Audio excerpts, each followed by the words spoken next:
Premiéra druhej časti filmu Moana, u nás skôr známeho pod názvom Vaiana, je za dverami a my sa pozrieme na to, čo zatiaľ o tomto filme vieme, plus si pozrieme niekoľko fanteórií. Ak sa vám páčila prvá časť tohto filmu a nevideli ste moje predošlé video o fanteóriách alebo ani to o zaujímavostiach o filme Moana, dávam vám ich obidve dole do popisu tohto videa, aby ste si ich mohli pozrieť a aby ste si osviežili spomienky na tento film a boli pripravení na jeho pokračovanie. Ak sa vám bude dnešné video páčiť, budem veľmi rada, ak mu dáte like, prípadne dáte aj odber tomuto kanálu a ja už nebudem viac zdržiavať, urobte si pohodlie a ideme na to. Niekoľko nových postav, dobrých, ale aj záporákov. Starý známy Motunui a Moana staršia o 3 roky. Z traileru je na prvý pohľad zrejme, že Moana vyrástla a napriek tomu, že ide o animovanú verziu, tento časový úsek, ktorý prešiel medzi týmito dvomi filmami, je veľmi zrejmý.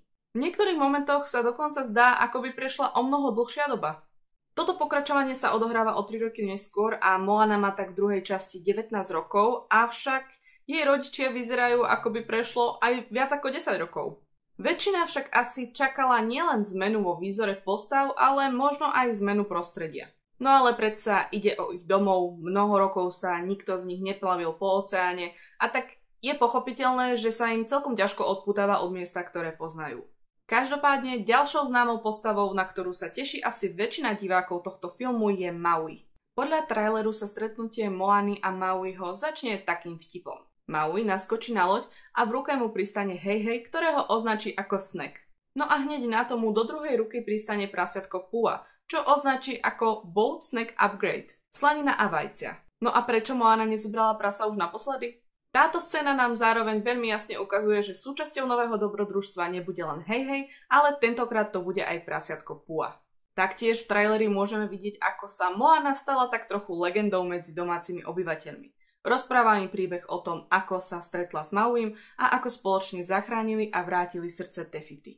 A toto uznanie si právom zaslúži, nielen preto, že je náčelníkovou dcérou, ale najmä preto, že zachránila svoj domov a celý oceán. Dvojka nám prináša taktiež niekoľko nových záporákov a jedným z nich je napríklad Nalo, závislivý boh búrky. Nalo bude počas príbehu aj rozprávať a malo by ísť o mnoho väčšiu hrozbu, ako zažili Maui s Moanou počas prvého filmu. Tento boh búrky ukryl a stráži tajomný ostrov Motufetu. Ďalšou záporáčkou je Matanagi, ktorá predstavuje rovnakú hrozbu pre Mauiho ako pre Moanu. Ide o tajomnú a záhadnú postavu, ktorá je veľmi blízko prírode a nadprirodzenú a jej neoddeliteľnou súčasťou sú netopiere. Zaujímavosťou o tejto postave je to, že Apu Matanagi alebo Matagi predstavuje v polynéskej mytológii jedno z 11 detí boha búrky Taviri. Matanagi predstavuje Vánok, vietor alebo výchricu a ide o boha, ktorý by mal mať mužské pohlavie a označuje sa ako neutrálny. Moanu však čaká aj niekoľko ďalších nebezpečenstiev, vrátane tých starých známych hrozieb. Len tak mimochodom, vedeli ste o tom, že Moana 2 mal byť pôvodne seriál pre Disney+?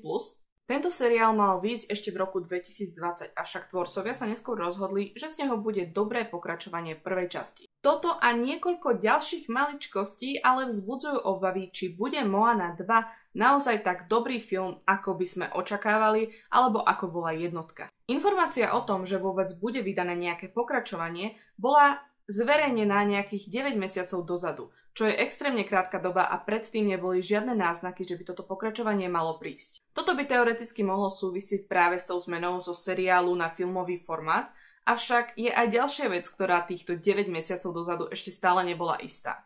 Neboli istí ani hlasoví herci, ktorí dabovali Mauiho a Moanu v prvej časti, čo už vzbudzuje trochu podozrenia. Najväčším problémom v tomto celom sa však podľa fanúšikov zdá zmena hudobných tvorcov. Toto fanúšikovia považujú za najhoršie rozhodnutie Disney a taktiež si myslia, že toto bude najväčším problémom v kvalite tohto filmu. Hudbu do prvej časti mal na starosti Lin-Manuel Miranda, ktorý pre tento film vytvoril niekoľko naozaj originálnych a skvelých soundtrackov, ktoré možno boli jedné z najlepších soundtrackov Disney za posledné roky. Lin-Manuel Miranda pracoval taktiež na hudbu v Encante, čo bol jeden z najúspešnejších filmov Disney. A samotná hudba v tomto filme zožala obrovský úspech. Prečo však Lin-Manuel Miranda nebude pokračovať v tvorbe hudby aj pre druhú časť, nie je úplne známe, avšak samozrejme vznikli nejaké špekulácie. Zatiaľ čo niektorí si myslia, že bol len príliš vyťažený inými projektmi, na ktorých práve spolupracoval, Iní si myslia, že problém bude niekde inde. A mohlo by to súvisieť práve so zmenou formátu zo seriálu na filmovú verziu, pretože seriály v prípade Disney sú väčšinou takou viac low-costovou záležitosťou a to nemuselo veľmi tohto tvorcu natknúť. Je však aj taká špekulácia, že v Disney chceli len ušetriť. Hudbu tak do druhej časti tvorilo niekoľko pôvodných tvorcov a zároveň Abigail Barlow a Emily Beer. Tie sú známe predovšetkým svojim albumom Neoficiálny Bridgerton Musical, ktorý sa najskôr spopularizoval prostredníctvom sociálnych sietí, no neskôr v roku 2022 získal aj Grammy ocenenie za najlepší hudobný album. Okrem ceny však k tomuto albumu tieto tvorkyne dostali aj žalobu od Netflixu za porušovanie práv plynúcich z ochranných známok. Pretože tvorkyne usporiadali aj koncert, ktorý bol samozrejme ziskový a na ktorom boli použité ochranné známky Bridgerton. V každom prípade ide o dve veľmi talentované hudobníčky a je skvelé, že práve toto ženské duo bude mať príležitosť spolupracovať s Disney na tak obrovskom projekte. Ľudia však od toho asi očakávali niečo iné. Každopádne film stále nevyšiel a tak nevieme, ako to dopadne. Možno nakoniec prekonajú aj samotného Mirandu. Je tu však ale ešte jedna vec, ktorá by mohla napovedať, že ani samotné Disney si nie je isté úspechom druhej časti Moany. A touto maličkosťou je dlho očakávaná premiéra filmu Mufasa. Moana bude odpremierovaná 27. novembra 2024 a len o 3 týždne na to bude odpremierovaný film Mufasa. Samozrejme môže ísť len o nejakú marketingovú stratégiu, pretože obidve tieto filmy budú vlastne odpremierované počas dôležitých sviatkov v USA. Prvým je Vďakyvzdanie a druhým sú potom Vianoce, kedy vlastne deti aj rodičia zvyčajne mávajú voľno. Do premiéry tohto filmu už neostáva veľa času a tak čoskoro zistíme, či boli tieto obavy opodstatnené. A teraz sa už poďme pozrieť na niekoľko fanteórií. Prekliatý ostrov. V jednom z trailerov sme mohli vidieť, ako Moana zodvihne kus nejakej rozbitej nádoby, na ktorom sú znázornení ľudia, ktorí stoja pod nejakou horou s dvomi vrchmi. A to by malo byť vlastne aj nápovedou, čo sa stane v tomto príbehu.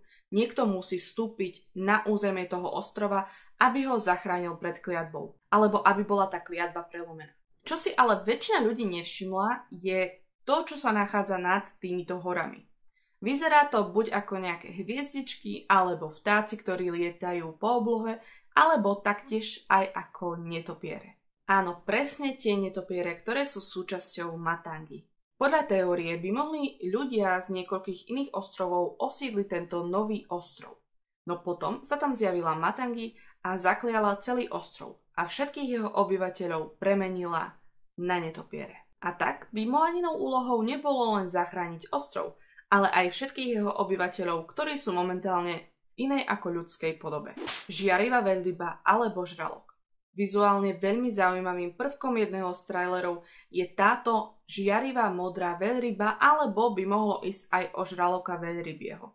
Bez ohľadu na to, čo to je, vyžarovala táto ryba rovnaké modré svetlo ako Mantaraja v prvej časti, ktorá reprezentovala Moaninu starku. Jej stará mama počas prvej časti opustila tento svet a stala sa niečím ako Moaniným duchovným sprievodcom. No a podľa tejto teórie by práve táto veľryba alebo žralok mohol reprezentovať niekoho ďalšieho, kto bol Moane počas celého jej života veľmi blízky. Napríklad jej mamu alebo otca. Je pravdou, že obidvoch sme videli v jednom z trailerov, avšak to nič neznamená, pretože Moana sa mohla plaviť veľmi dlho a mohlo sa čokoľvek stať. V traileri predsa len vidíme len zlomok z toho, čo sa udeje vo filme. Moana a Maui majú dieťa. Veľa ľudí v prvom traileri k filmu Moana 2 zaujalo malé dievčatko, ktoré držia v náručí Moaniny rodičia. A tak sa zrodila teória, že by mohlo ísť o dcéru Moany a Mauiho. Moana a Maui mali počas prvej časti nejaké také zvláštne spojenie, ktoré síce nezačalo úplne najlepšie, ale počase bolo vidieť, že sa ich priateľstvo vyvíja. Čo ak ale toto priateľstvo prerástlo v niečo viac a počas prvého a druhého filmu sa tak zblížili, že sa im z tohto vzťahu narodila dcéra. No, každopádne proti tejto teórii je niekoľko vecí. Prvou je to, že Moana má v tom čase 19 rokov a malé dievčatko vyzerá, ako by už malo nejaké 2-3 roky. Čiže by to znamenalo, že by ju musela mať v tých 16 a Maui je poloboch, ktorý má niekoľko tisíc rokov. Tou závažnejšou a jasnejšou vecou, ktorá svedčí proti tejto teórii, je to, že v jednom z najnovších trailerov malé dievčatko beží k Moane a nazve ju Big Sis a Moana dievčatko zase Little Sis. Takže to bude najskôr asi Moanina malá sestrička, ale ako teória je to celkom zaujímavé. Simea.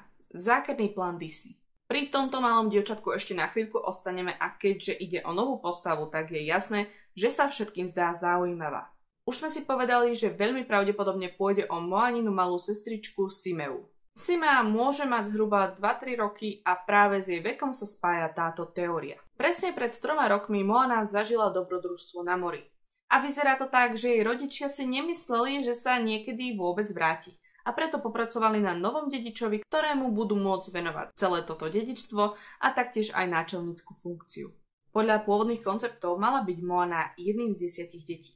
Neskôr sa však jej 9 bratia mali vydať na plavbu morom, aby vlastne preskúmavali oceán, ale Moana jediná ostala doma, pretože bola považovaná za najkrehkejšiu. Moana sa však vydala na oceán, aby našla svojich bratov a popritom stretla vlastne Mauiho, s ktorým zachránila a vrátila srdce Te-Fiti. Nakoniec bol tento príbeh zmenený a tvorcovia sa rozhodli, že Moana bude jedináčik. Čo sa teda v druhej časti očividne zmenilo?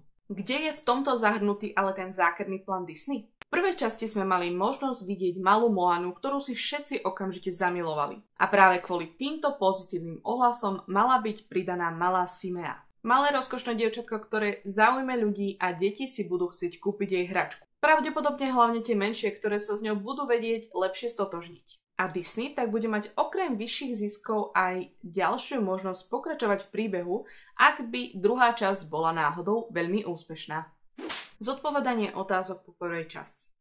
To, ako som nazvala túto teóriu, aj zodpoveda jej obsahu. Keď si ešte pamätáte na teórie k prvej časti, ktoré som vlastne spomínala v tom predošlom videu, hovorila som tam aj o teórii, že Moana mala byť počas filmu vzkriesená ako poloboh. Pretože ako smrteľníčka nemala šancu nielenže prežiť v ríši príšer, kde sa dostala, ale nemala by šancu ju ani vidieť. Okrem toho by smrteľník nezvládol bojovať z Teka a Moane sa to podarilo. Sú tu ale ešte aj ďalšie 2 otázky, ktoré nevychádzajú z predchádzajúcich teórií, ale sú také všeobecné. Prvou z nich je vlastne Mauiho pôvod. Maui dal Moane len také stručné vysvetlenie svojej minulosti, že vlastne jeho rodina ho nechcela, hodili ho do oceánu, odkiaľ ho zachránili bohovia, dali mu jeho čarovný hák a spravili z neho poloboha. Nevieme však vôbec nič o jeho rodine a táto druhá časť práve vytvára priestor na to, aby sme sa o nej dozvedeli. A druhou otázkou je to, či Moana naozaj prevzala vedenie kmeňa. Na konci prvej časti sme videli, že nahore spolu s jej otcom položila na tú kopu kameňov mušľu. Za všetky tie roky každý jeden náčelník kmeňa položil na túto kôpku nový kameň. A Moana, ktorá tam položila tú mušľu, by mala byť vlastne ďalšia v poradí. Bude to ale naozaj tak? Stane sa Moana náčelníčkou? No podľa jednej teórie by práve tieto otázky mohli byť zodpovedané v druhej časti. Alebo by tam mohlo byť aspoň naznačené niečo, z čoho by vznikali nové teórie. Dnešné video je na konci, ak ste sa dostali až sem, ja som veľmi rada a budem ešte radšej, ak mi dáte dole do komentárov vedieť, či sa chystáte na film Moana 2 do kina. A k svojmu komentáru pripojte napríklad emoji takej tej morskej vlny alebo ostrova, niečo také tematické. A ja budem vedieť, že práve vy ste dopozerali moje video až do konca. A v prípade, ak máte radi konšpiračné teórie, fanteórie, záhady či legendy, nezabudnite taktiež odoberať tento kanál, aby vám neunikli žiadne ďalšie videá a my sa vidíme na budúce. Ahojte.